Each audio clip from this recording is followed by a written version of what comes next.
Hey guys, what's going on? Watomarmelon here today with another market watch. So today we're going to be doing some eBay and then some TCG players, starting with some listings that are going to be ending in less than 24 hours. This is from Brett's Card Shop.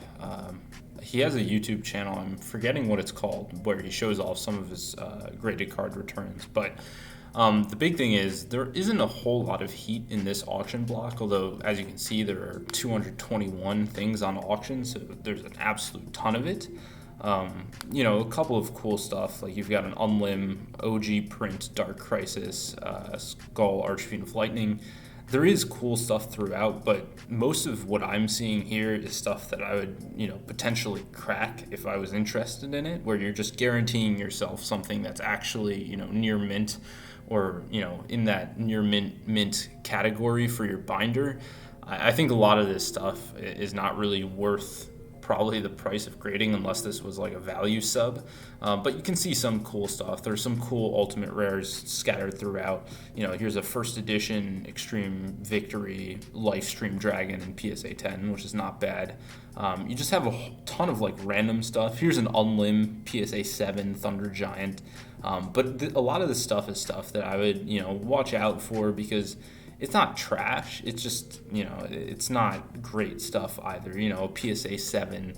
I don't really think it's worth grading something like this if you're going to get a PSA 7, but who knows? Maybe financially it didn't make sense to grade it. I just don't think it's really worth putting it in a piece of plastic if it's not, in really nice condition unless it's extremely rare. But there's a bunch of first ed. Here's a Agent of Judgment Saturn from Ancient Sanctuary. There's a lot of cool stuff throughout, but some of this is lower grade stuff that I wouldn't really touch with a 10-foot pole. But other stuff is pretty decent. Scrolling through, you see some Portuguese first ed LOB. You've got some ultimate rares from the mid eras. First ed Line Walker, that's a really cool card, but it's in 6, so it probably has a crease of some kind. Evil Dragon Anata from Premium Pack 2. OG Print, very good 3. I don't know why that was graded. I'm assuming a lot of this stuff was just sent, I'm assuming this is a value sub that was sent back during sort of the hobby's peak where people were just sending in anything and it made sense to send in anything. Some more ultimate rares, First Ed Maneater Bug, Spanish. Here's a cool one that I'm actually looking at, which is First Ed Ultimate Ring of Destruction, PSA 8. If I got this, I would crack it 100%, but who knows what will happen. One other thing I forgot to mention is that there will be links to the eBay stuff in the description below. Clicking those links, if you buy something within 24 hours of clicking that link, I get a small commission. It's like 3%, I think. So it does support the channel, and it doesn't require any extra money or resources from you by clicking it. Other than that, some other, interesting stuff. Not anything that I'd really, lose any sleep over missing. Here's an ultimate Near Mint 7. A lot of this is just like, binder stuff, maybe even stuff that I wouldn't consider picking up too much. Here's a Near Mint 8 TP3 Quaggar Hercules. Yeah, so there is some decent stuff. PSA 10, Ultimate Rare First Ed, strong grade, PSA 6. I don't know what that means, but a lot of this stuff is, not that great. Here's a PSA 8 Diamond Dude. So some interesting stuff throughout in this submission. I would recommend, looking through if you see anything that you might want to crack, PSA 10 MRL, Axe of Despair. But most of the stuff here is not, not any real big hitters in this auction block. Moving on to one that does have some big hitters is Sassy Otto's auction block. I looked through, because eBay's promoting this stuff, I'm a little hesitant to go in on any of it because it's going to get way more eyes than any other auctions. I've been trying to limit myself to just buying things that are on auction because right now there's a lot of fear, and rightly so if we go into a recession. We kind of already are, but there's a lot of fear. It's not super surprising, and it might not even be unwarranted. But because of that fear, there's a lot of stuff that's just sitting at like retail price that no one's willing to pay, and we'll go into some of that stuff in the next tab. But with a lot of this stuff that's being put on auction, it just gets killed when you put these things, any Yu-Gi-Oh cards, on auction right now. And so I'm trying to limit myself and ration my spending, because I see a lot of good deals, to just buying things that are on auction, because if it's not on auction, chances are you're paying way, way more than you would if it was on auction. So being patient, just waiting for the auctions to happen, I think is a good strategy going forward. But here you're seeing, some First Ed LOB, some DB1. The thing is, eBay's really promoting this auction block by Sassy Auto, so I'm not expecting anything to really slip through the cracks where you just get a really big steal. It might happen because there's so many cards, but I'm not expecting a whole lot. So there's some vintage First Ed stuff here, more vintage First Ed, some DR1. Some of these would be interesting things to crack, but are you really going to pay more than $76 for a First Ed Premature Burial that goes in the binder? Maybe, I don't know. Some more First Ed vintage stuff. You got a TP3 Mech Chaser, not the TP1, which obviously is a huge card. Going on, some graded packs, Unlim Honest. That might be something that slips through the cracks, I don't know. Some Pokemon. Scrolling through the Pokemon, some MetaZoo.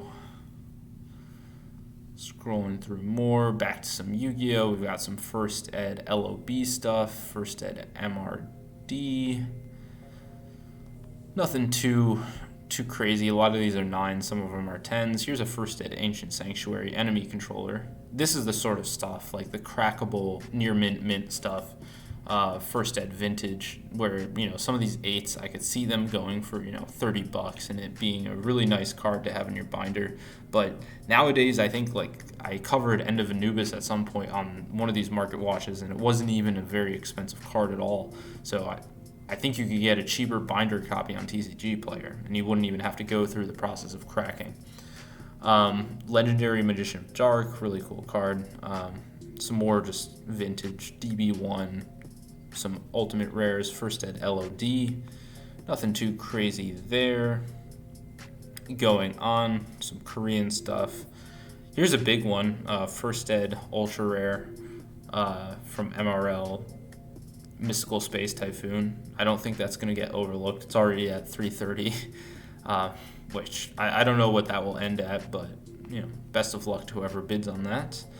Some more random stuff. First Ed Dark Magician of Chaos, already over 200 in a 9. Going down, some more random stuff. We've got a World Championship promo. That's pretty interesting. I don't know why anyone's paying $56 for this Venomenaga, which is a beautiful collector rare, but the raw copy, last time I checked, was $25. I don't know what you're paying for in a PSA 9.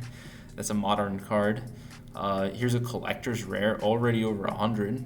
I just sold a bunch of my collector rares. I imagine I probably should have screened some of them to send them off to be graded, because some of them could have gotten 10s, but who knows. Here's a card that used to be a huge card in Dragons of Legend First Ed, Secret Dark Magician Girl of Dragonite. That'd be an interesting collection piece. Maybe even keeping it slabbed in a 9 wouldn't be too bad. So First Ed Toon Chaos. This is a cool card that I've talked about before, Odd Eyes Pendulum. I'm always looking at some of these mid-era stuff that I don't think a lot of other people are looking at, but I don't know, $50 for First Ed Ultimate in 9. I think you can get near mints for $25 on TCG Player, so it's not old enough to really warrant a huge premium for a 9. Going on, some more collector rares, Catapult Turtle, just some random stuff. There was a Dad First Ed. I was looking at this, but I saw already one above 150 for a Galaxy Eyes Photon Dragon. This is a beautiful card, and I've been watching Zexal, so I kind of I'm a little interested in picking one of these up, but I'm not paying, if it's already at 155, I don't know what it'll end at, but more than I'm willing to pay, especially because this one does have some scratches. It's not the worst, but still pretty scratched. Some cool First Ed stuff. Here's a BLS, First Ed IOC. First Ed Ulti, Chaos Emperor, First Ed Secret Rare, some more really cool stuff, Injection Fairy Lily. There's a lot of really cool stuff throughout. It's going to be hard to go through every single card, but there's a lot of cool stuff. I might actually bid on some of these playmats. Some empty boxes of Soul of the Duelist.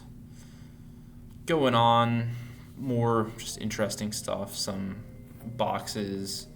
First Ed Gemini Elf, First Ed Thousand Dragon. So it seems like there is pretty decent stuff. Oh, I didn't even see that. First Ed Mirror Force Ultra Rare. That's a pretty huge card. Already at 710, so I don't think anyone's going to be getting any crazy steals on that. I do like seeing these like BGS 8, BGS 8.5s. Those are the sort of things that I really, look at when I'm looking at these auction blocks to crack. BGS 8s and 8.5s just get killed. CGC 8.5, stuff like that. It's just like perfect for cracking and putting in a binder because people just kill them on auctions. No one pays anything for those things, so I like that. Here's another big card, First Ed Ultimate, Horus the Black Flame Dragon, level 6 or level 8. Even in PSA 8, it's still a huge card. Some more huge ultimates as well. Cool stuff. Nothing. Oh, here's a glossy mod play, Blue Eyes White Dragon from LOB. Here's a Anniversary Kaiba set card. Some really cool stuff. So, Ultraman Ancient Gear Golem, First Ed out of Lost Millennium. Some awesome stuff. So, I would check this out. There's going to be cool stuff in here. Next up, we have Brain Control. This is a card that I've been personally looking for a playset of in near mint to put in my binder, but I just can't find anything that's worth it. Tournament City has it for $230. There are 3 copies on TCG Player, all $230 or higher. This seller I've had bad experiences with just listing mod play cards as near mint, light play cards as near mint. I don't really trust that. But there's card crack. Big City cards is usually really good, but I don't really see myself paying this sort of price, especially after 10% sales tax that I have to pay. I'm not paying that much for a Brain Control Ultimate in near mint condition, but more power to you. Next up, we have White Knight Dragon at an Ancient Prophecy. Just a cool vintage secret rare. I don't know if you'd consider vintage or Ancient Prophecy vintage, but it's a really cool one. Ancient Prophecy, not the easiest to get in First Ed, and you see that there's a huge premium for picking up these First Ed ones, although you do see one at around $80. I don't know if anyone would pay that, but really, really cool card. Beautiful card in person. Light and Darkness Dragon. If you're not paying for the Retro Pack 2 Secret Rare, which is obviously going to be insane, you do see that its yearly trajectory. There was the hype that really, everything was going up, and then it hit this huge trough. But it's really climbing back up, and it's been cleaned off the market up to $75 from Big City Cards again. Big City Cards, I think, always list stuff where it's sort of people buy out until you get to Big City Cards prices, which I'm willing to pay a premium because I know they do vet their cards very well, but that's neither here nor there. Now looking at the fallout from Ghost from the Past, Near Mint First Ed, Blue Eyes Ultimates, Ghost Rare for $50, and then Red Eyes Black Dragon for under $100 in Near Mint First Ed. I mean, I've said it before and I'll say it again. I think Ghost from the Past 2, it really ruined modern collecting for, it's hard to say because it's such an incredible set to open up, but why would you buy any other modern card that's like not, I don't know, iconic in its own right, not limited for some reason? Like these Ghost Rares are so cheap, and are you really going to pay that much more for a random Starlight Rare if you're just a collector? I don't know. Are you going to pay that much more for an OTS Ultimate Rare reprint of a card when you can get these First Ed Ghost Rares of just iconic cards for so cheap? So that's something to think on. I mean, let me know what you guys think. I just think that Ghost from the Past 2, they overdid it. It was just overprinted. There are too many of these things out there, and it just completely has collapsed the modern collecting market when we were already in this period where people were less confident in the market. A lot of people are getting out and selling stuff. I don't know. I think it was a perfect storm to really halt any sort of speculation on these modern cards. Let me know what you guys think. We did hit our goal of 50 subscribers by the end of June. I know I've been a little inactive on this channel, but I will try to pick it back up. So let me know what you guys think. It's been your boy Watomarmelon, and peace out.